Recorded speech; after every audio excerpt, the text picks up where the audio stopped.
Where's Swagger at? Where's Swagger? he had them up Swagger? there. Yeah. What's going on, Swag? Marcus? What's up? What's up, big dog? What's up, man? What's going on, Green? How you doing? How y'all doing? You're both wearing sunglasses, but they're very different glasses, and they seem to have a very different vibe. Well, what the vibe that Marcus Spears wants to give you is the vibe of a loser. Somebody that recognizes the fact that it's hopeless. That black cat is running around everywhere. He don't know what to do about it. He's been trying for years to get rid of it. He wore the uniform. That didn't work.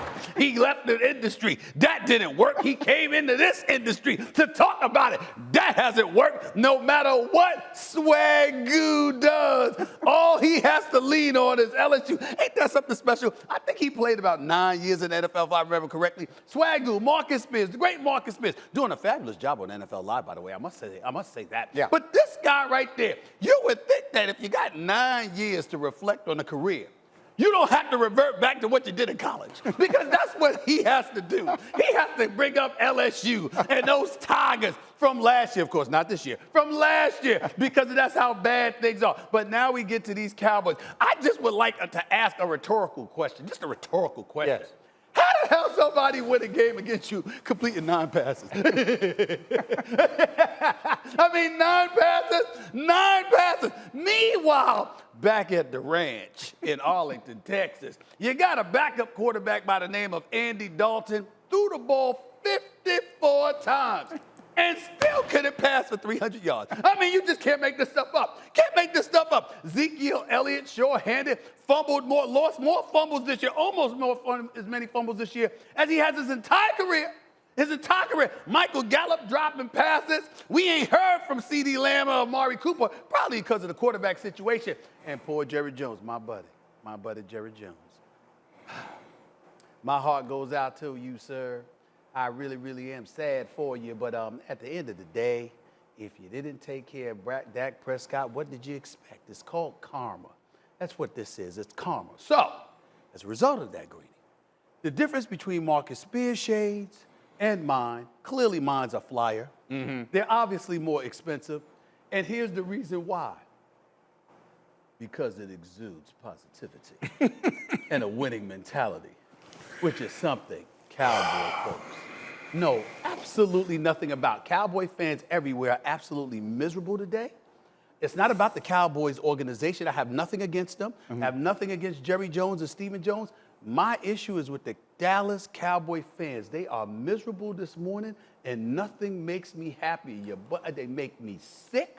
I'm nauseated by them constantly. I want to hear them say now, we're going to win the Super Bowl this year, right? I want to hear that. But I suspect we will not. Floor is yours, Swagoo. How you doing, brother? Swagoo? How you doing? See, there are defining moments on TV, and it seems like you two guys are always a part of it. And this is a defining moment. Yeah. This moment is defining because there is absolutely nothing I can say back to Stephen A. to change any other narrative that's out there right now.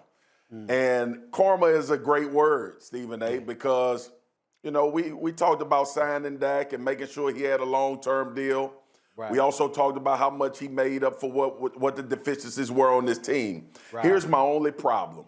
Here's my only problem with what's happening this morning. We're supposed to be family. Oh. We're supposed to be family. Oh. And the way you entered this show and the way you talking to me, thank God I got these shades on right now, man, because I promise, last night when I was watching this game, I wanted it to just go off. I know it was on ESPN, and I know a lot of people were watching it, and I know we love the ratings that come in from Monday Night Football, and Lou Riddick and Greasy and Levy and Lisa Salters and John Perry were doing a tremendous job talking about that game. But damn it, Lou Riddick had to resort to being positive about the things that could potentially happen in Dallas. And then Stephen A. come in today and does exactly what I expect him to do.